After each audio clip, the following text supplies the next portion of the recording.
प्यारे देशवासियों, नमस्कार। कितने दुख की बात है, हमारी वर्तमान केंद्र सरकार, इसकी मानसिकता जो प्रधानमंत्री महोदय की है वही इनके मंत्रियों की भी है। कोई फ़र्क नहीं है और वो मंत्रियों की मजबूरी भी है, उन्हें रखना पड़ेगा। अगर वो वैसे नहीं रखेंगे तो उनको कोई रखेगा नहीं। प्रधानमंत्री महोदय इन्होंने अपनी टीम बनाई हुई है जो इनकी उंगली के इशारे पर नाचते रहें। इन्होंने कोई भी मंत्री ऐसा नहीं बनाया है जो इनकी इच्छा के खिलाफ काम करे या जो इनकी गलत नीतियों के खिलाफ आवाज़ उठाए। ऐसा किसी भी मंत्री को इन्होंने ऐसा नहीं शामिल नहीं किया है। अब देखिए, हमारी वित्त मंत्री महोदया अमेरिका गई हुई हैं और वहाँ जाने के बाद प्रधानमंत्री महोदय का भी यही धंधा है कि केवल देश की बदनामी करते हैं वहाँ पर, दूसरी पार्टियों की, दूसरी सरकारों के बारे में बोल के। ये कितने शर्म की बात है। अरे देश का मामला देश के अंदर निपटाइए। और पहली बात तो पिछली सरकारों के ज़्यादा गीत गाना नहीं चाहिए। जब पिछली सरकार को रिजेक्ट करके जनता ने आपको चुन लिया था तो उसका कारनामा वही ख़त्म हो जाना चाहिए, वही ख़त्म। हाँ, कोई गलत काम कर रखे हैं, कोई असंवैधानिक काम कर रखा है, उसकी आवाज़ आप यहाँ अपने देश में उठाइए और उसको सुधार कीजिए। उन्होंने कुछ गलत कर रखा है, सज़ा के हकदार हैं तो उनको सज़ा दीजिए। लेकिन ये विदेशों में जा करके ये आप समझ नहीं रहे हैं। प्रधानमंत्री महोदय सोचते हैं ये अपनी पीठ थपथपा रहे हैं। नहीं, आप देश की बदनामी कर रहे हैं और देश की वो बदनामी कर रहे हैं, वो डैमेज कर रहे हैं जो कि कभी रिपेयर नहीं हो सकता, उसकी मरम्मत नहीं की जा सकती। आप ऐसे, वही अभी वित्त मंत्री महोदय ने कहा। यानी वहाँ पर देखिए, ज़रूरी बात है, एक देश के अंदर इतना भयंकर कांड हो जाए तो क्या उस पर सवाल नहीं उठेंगे। लखीमपुर खीरी की जो घटना है वो शर्मनाक घटना है।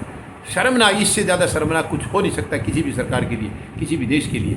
तो ये तो लाजमी था जब वो वहाँ गई हैं, तो विदेशों में भी तो वो इंसान बैठे हैं, वहाँ इंसान है, चाहे किसी भी देश के आए हो, इंसान है। ऐसी इतनी गंदी घटना मैंने नहीं देखा किसी के। यानी जहाँ जिस राज्य में, जिस देश में बिल्कुल गलत प्रशासन होगा वहाँ भी इतनी घटिया हरकतें नहीं की जाएंगी।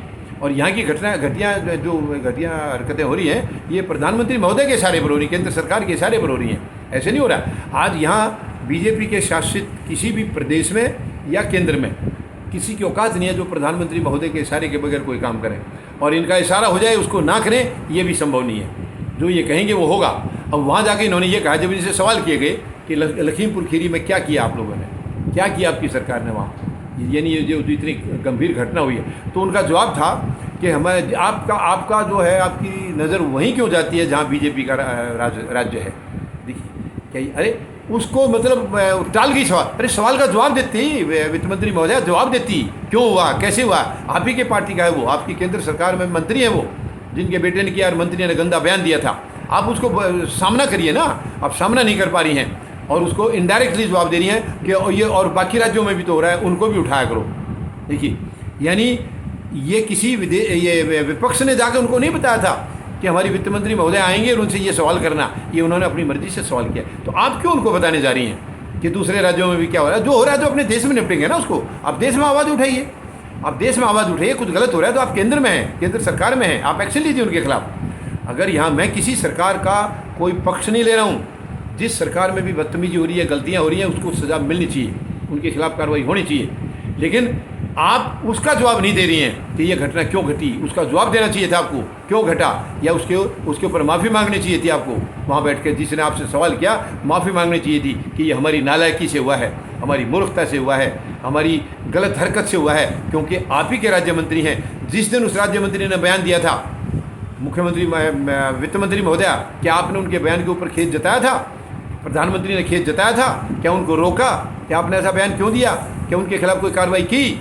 वो जो बयान था वो अपने आप में गाड़ी चढ़ाने से कम नहीं था, वो गाड़ी चढ़ाने से भी ज़्यादा ख़तरनाक था, क्योंकि उसी जो बयान दिया गया था उसी के बाद ये हरकत हुई है। इनके बेटे ने उस बयान के बाद ही हरकत में आया है वो। अगर उनके बाप ने शायद ऐसा बयान ना दिया होता तो मुझे नहीं लगता ऐसी गंदी हरकत होती। तो बढ़ावा तो उसी ने दिया है। तो आपने अपने मंत्री के खिलाफ एक्शन नहीं लिया, वित्त मंत्री महोदय। आपने अपने प्रधानमंत्री को नहीं कहा कि उनके खिलाफ एक्शन लीजिए, उनको हटाइए, वो तो नहीं कहा आपने उल्टा जा करके, यानी दूसरे राज्यों में जहाँ दूसरी सरकारें हैं, दूसरी पार्टी की, उनकी तरफ एक्शन लेने के लिए आप उन्होंने मजबूर किया है। ये गंदी हरकत है। आप मंत्री हैं लेकिन आप देश को बदनाम कर रही हैं, आप देश को तोड़ने की कोशिश कर रही हैं। मैं मानता हूँ आपकी मजबूरी है, क्योंकि प्रधानमंत्री जो कह के भेजेंगे आप वही बोलेंगे वहाँ पर। लेकिन ये शर्मनाक है, ये देश को कमज़ोर करने की चीज़ें। मेहरबानी करके ऐसा मत करिए। विदेशों में जाकर देश को बदनाम करना बंद करिए। ये बीजेपी सरकार ने गंदा काम कर रखा है, देश को बदनाम कर रहे हैं। जहाँ भी जाते हैं दूसरी पार्टियों के नाम। आज जो आदमी हैं भी नहीं, जो जैसे पंडित जवाहरलाल नेहरू हैं, अगर उनसे कोई गलती हुई होगी तो आज उनको कहने का, उसकी वजह से इनको कहने का क्या मतलब है। ये नहीं थे उस टाइम, ये नहीं थे, और जो थे वो है ही नहीं। यहाँ तो क्या ज़रूरत है ये फालतू बकवास करने की? ये फालतू की बातें हैं, ये नहीं होनी चाहिए। देश की बदनामी होती है, आप लोग समझ नहीं रहे, लेकिन आपका काम तो देश को बदनाम करना ही है। आप उसी के लिए तो आए हैं। शर्म की बात है, ये डूब मरने की बात है। मैं उम्मीद लगाऊंगा ये सरकार अपने आप पर कंट्रोल करेगी और देश को बदनामी से इस तरीके से बचाएगी। मत मेहरबानी करके ऐसा करिए। धन्यवाद। जय जवान, जय किसान, जय हिंद।